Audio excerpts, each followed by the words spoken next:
अज़ीज़ तलबा अस्सलामु अलैकुम वरहमतुल्लाहि वबरकातुहू। आज मैक्रो इकनॉमिक्स की असाइनमेंट के सिलसिले में मैं कुछ आपके साथ क्वेश्चन डिस्कस कर रहा हूँ। हमने केनेजियन इकनॉमिक्स के बारे में कल के लेक्चर में उसके इंट्रोडक्शन देखा और हमने कहा कि 1930 का जो डिप्रेशन था उसके बाद जो केनेजियन इकनॉमिक्स रिवोल्यूशन आया 1936 में general theory of income and employment लिखी, ए डी और ए एस का कंसेप्ट पेश किया गया कि according to the Keynesian point of view national income is in equilibrium position where AD intersect AS. This type of situation is called the national income determination according to Keynesian point of view.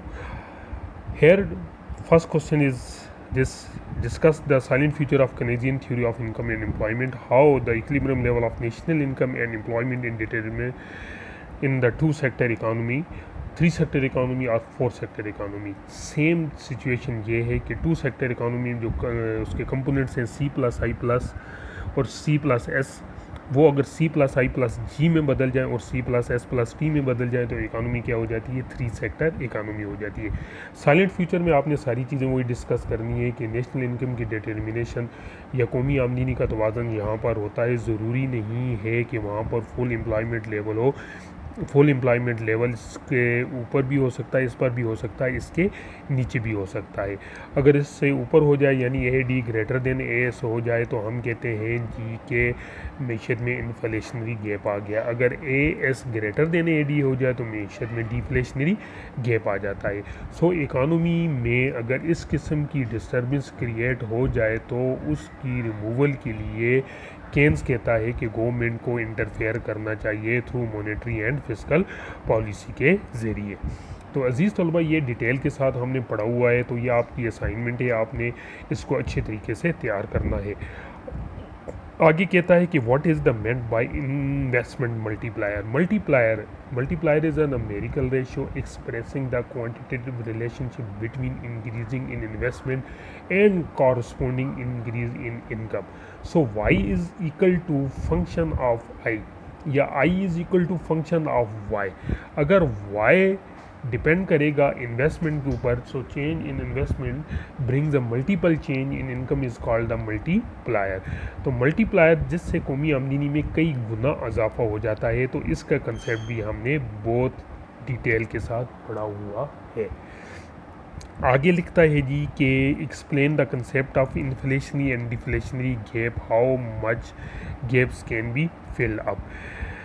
ये अभी मैंने आपसे discuss किया था, जहाँ पर inflationary gap होगा या डिफ्लेशनरी गैप होगा। Deflation means A S greater than A D और inflationary gap A D greater than A S. जो नेशनल इनकम ए डी और एस एक दूसरे को इंटरसेक्ट करते हैं, वहाँ पर जो ट्राइंगल्स बनती हैं वो आपकी इन्फ्लेशनरी और डिफ्लेशनरी गैप होगा। अच्छा, एक्सप्लोर द फॉलोइंग जो था अगला टॉपिक, उसके बारे में हमने डिस्कस करना है।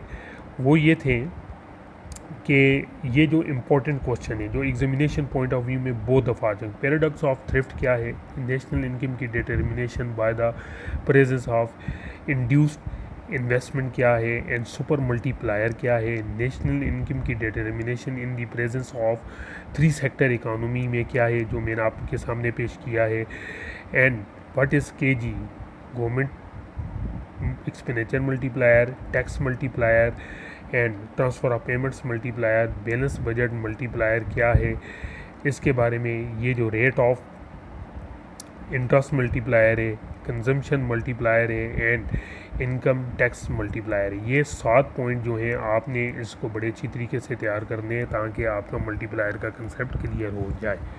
इसके अलावा अज़ीज़ तलबा, हाउ जो आगे है कि how rate of interest determine the according to the Keynesian macro economics, moreover what will be the change in the effect of the rate of interest, supply of money change or demand for money change. Write notes, transactive demand for money यानी MTD, speculative demand for money MSD है, और liquidity trap क्या है, determinations of demand for money क्या है। तो ये तमाम जितनी भी टॉपिक मैंने आपके सामने अभी रीड की हैं ये आपकी इसकी बुक्स में मिल जाएंगे। ये क्वेश्चन आपने तैयार करने हैं, इनको हमने पढ़ा भी हुआ है बहुत दफ़ा। इनकी रिवीजन भी की हुई है, इनको आप दोबारा तैयार करें और इनके हैंड्स बनाकर या इनकी कोई असाइनमेंट मुख्तसर सी बनाकर मेरे साथ डिस्कस करें। अब यहाँ पर हम मल्टीप्लायर को थोड़ा सा कंसेप्ट बता देता हूँ। टू सेक्टर इकानमी में जिस वक्त इक्विलिब्रियम लेवल हम करते हैं स्टैंडर्ड फॉर्म में y का y is equal to 1/1 minus C naught plus I naught, partial derivative लें विद रिस्पेक्ट टू कंजम्पशन, तो पार्शियल y और पार्शियल सी नॉट 1/1 माइनस सी आता है, तो c जो नुमाइंदगी करता है वो 1 माइनस एम पी सी की नुमाइंदगी करता है। अजीज़ तलबा, इसके साथ ही हम थ्री सेक्टर इकानमी की अगर बात करें